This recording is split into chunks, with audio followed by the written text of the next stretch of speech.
Masih ingat Ivan Seventeen? Sempat jalani operasi tumor di kepala, kini kondisinya sudah sadar. Lama tak tampil di layar kaca, kabar mengejutkan datang dari penyanyi Ivan Seventeen. Vokalis band Seventeen itu ternyata kini tengah jatuh sakit. Dikabarkan Ivan Seventeen mengidap tumor di kepala. Diketahui operasi tersebut kini telah berjalan dengan lancar. Kabar tersebut dibagikan oleh sang istri, Citra Monica, melalui akun Instagram Ivan Seventeen pada Sabtu 25 Maret 2023. Pemilik nama asli Rivian Fajarsyah tersebut saat ini sedang dalam pemulihan dari operasi. Terlihat dari unggahan Ivan Seventeen yang sudah sadar pasca operasi. Ivan Seventeen nampak terlihat senyum ke arah kamera. Dalam keterangan unggahannya, Citra Monica mengaku bersyukur atas operasi suaminya yang berjalan dengan lancar. Tak lupa, Citra Monica juga mengucapkan terima kasih atas doa dari kerabat dan penggemar untuk kesembuhan Ivan Seventeen. Dikutip dari Tribun News Wiki, Ivan Seventeen memiliki nama asli Rivian Fajarsyah. Ia dikenal sebagai penyanyi dan juga aktor kebangsaan Indonesia.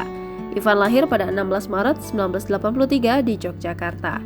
Nama Ivan melambung saat menjadi anggota tetap band Seventeen sejak tahun 2008. Meski lahir di Yogyakarta, Ivan Seventeen pindah ke Pontianak sejak masuk bangku kuliah. Dia menggeluti musik sejak di bangku SMA 3 Pontianak. Kala itu ia bersama teman-temannya membentuk sebuah band. Pria bernama asli Rivian Fajarsyah ini juga sering mengikuti ajang atau perlombaan mengolah suara.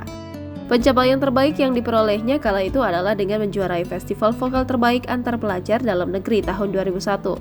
Seiring berjalannya waktu, ia bergabung bersama grup band Seventeen setelah terpilih melalui pengujian bakat bernyanyi yang dilakukan kelompok musik tersebut pada 2008. Ia menggantikan Doni sebagai vokalis. Bersama band Seventeen, Ivan merilis lagu-lagu bertajuk Lelaki Hebat yang berbuah kejayaan besar di pasaran, kerap menjadi tangga lagu terbaik di beberapa radio ternama tanah air. Hingga tahun 2016, kelompok musik tersebut telah mengeluarkan 4 buah kumpulan lagu-lagunya sejak bergabung pada tahun 2008 silam. Pengeluaran kumpulan lagu-lagunya yang terbaru bertajuk Pantang Mundur yang rampung sejak tahun 2016.